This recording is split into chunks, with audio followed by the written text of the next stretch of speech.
भगवान शरीर की सुंदरता से नहीं रीझते हैं, प्रभु मन की सुंदरता से रीझते हैं। अगर शरीर की सुंदरता से भगवान रीझते, प्रसन्न होते और शरीर की सुंदरता से प्रभु अगर मिलते तो सुंदर लोगों को ही मिलते, जो दिखने में सुंदर है।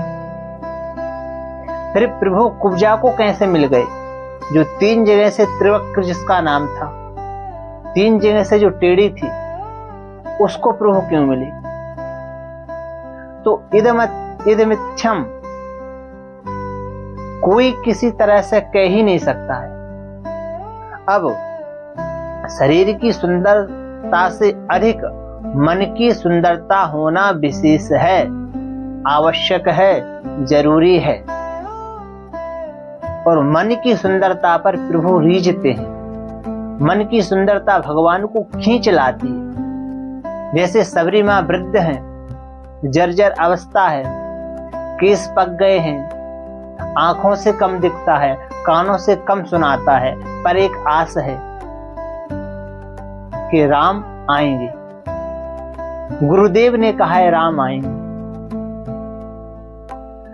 सबरी मां भगवान राम की 1, 2, 10, 20 साल से प्रतीक्षा में नहीं थी। जब तरुणी थी, जब उनकी शादी होने वाली थी, तो अपने घर से भाग आई थी कि मुझे संसार के चक्कर में नहीं पड़ना है। इसमें भी एक पूर्व जन्म की कथा है कि किसी राजा की राजकुमारी थी। अब जब राजकुमारी थी तो उनको बहुत ही राजसी वेशभूषा में, पहनावे में या उनकी देखभाल होती थी, और उनका मन था कि मैं संतों के बीच में रहूं, संतों की सेवा करूं, संतों की जितनी अधिक से अधिक हो सेवा करूं।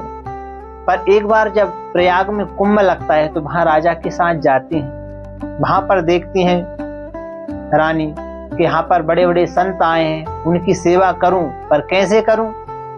क्योंकि रानी हूं तो अंगरक्षक है, सुरक्षा कर्मी है, तो उसकी तन्मयता से सेवा नहीं कर सकी।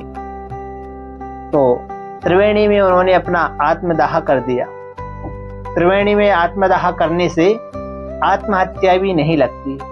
और यही मन में कामना थी प्रभु से कि अब मैं जो शरीर पाऊं, वो ऐसा शरीर पाऊं जिससे मैं संतों की सेवा कर सकूं।